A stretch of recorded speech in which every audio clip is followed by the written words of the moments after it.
गिबि गिबियावनो आङो जोंनि बिटिआरनि चिफ प्रमद बर' बिथांखौ धन्यबाद होगोन मानोना बिथाङा जि गोदान मोनसे सानखांथि जे पुरा बिटिआर हालामाव थानाय जोंनि जि फुटबल गेलेग्रा जोंनि फंबायमोन दं बा बिनानावमोन दं बिसोरखौहाय जाहाथे फैबाय थानाय समाव गोरलैयैनो बिथांमोनहा जिहेतु मोजां प्लेयार जानो हायो आरो जिहेतु जों फुटबलखौ लानानै मोनसे सिमां नुदों फैगौ दिनफ्राव ISL खेलानिफ्राय लानानै IPL बेफोरबायदि खेला बेफोराव फैगासिनो दं आरो स्पेसियेलि जोंनि बर' हारियाव जोंहा फुटबलजों जोबोद मोनसे लागाव दं मोनसे माने गोसोजों माने थैजों कानेक्सन दं गतिके बेखौ आरो गियार आप जाहाथे खालामनो हायो बे सिमांजों जोंनि बिटिआरआव थानाय 40टा समस्तियाव जोङो फुटबलनि पुरा सेट जोङो बिथांमोननो रानना होदों आरो फैगौ समफ्राव बिथांनि बिथोन बायदिनो प्रमद बर' बिथां सारनि बिथां बायदिनो भलिबल आरो केराम बेबायदिनो जोंनि लाइमोनफोरखौ गाज्रि बेसादनिफ्राय बा गावनि टाइमखौ वेस्ट खालामनायनि जिखिनि वेस्ट खालामागारा जाहाथे गेलेनानै गावनि मेन्टेलि फिजिकेलि आरो जोंनि हादोरखौ जाहाथे जोंनि हालामखौ जाहाथे नाम खामायनो हायो बेनि हाबाफारि आरोखि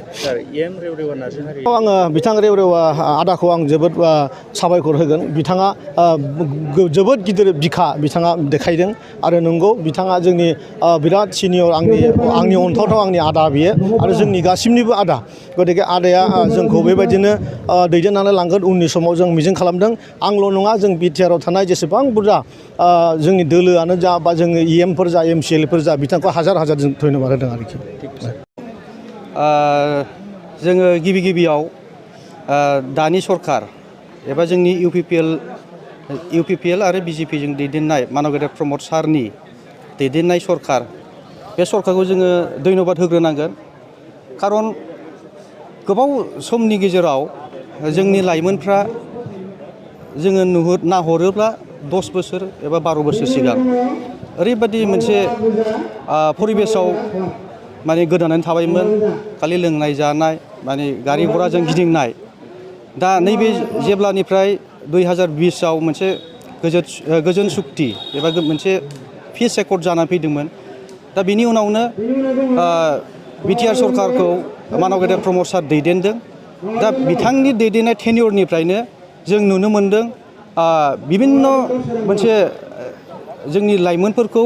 मोनसे थुलुंगा होनाय एबा मोनसे मोजां दिगाव लांनायनि थाखाय जे बबेबा समाव नलेज फेस्टिभेल खुंदों आरो बबेबा समाव मोनसे दुरान्ड काप ISPL सन्टोष ट्रफि नैबेबायदि खेला फाथिनायनि गेजेरजों लाइमोनफोरखौ नैबे दानि समाव मोनसे थुलुंगा होफैदों आरो बेजों लोगोसे मोनसे जोंनि बिटिआर ओनसोलाव जे फुटबल हाब मोनसे जानो थांगासिनो दङ दा बेखौ नोजोर होनानै मानव गेदेर प्रमद सारनि दैदेननाय बे सरकारा जाहाथे लाइमोनफ्रा फिसा गामि ओनसोलाव थानाय जे क्लाबफ्रा बबेबा समावहाय फुटबल बायनो मोनसे आंखालाव गोग्लैनानै थायो बे समाव माने रोंगौथि दङब्लाबो माखासे परिबेस गैयैनि थाखाय माने गोदोसोनानै थायो बेखायनो दा बिटिआर सरकारनिफ्राय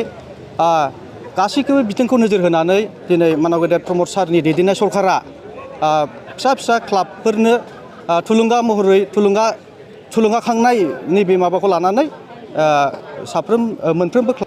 फुटबल ग्लभ्स आरो गल पस्टनि नेट पर्यन्त बिसिम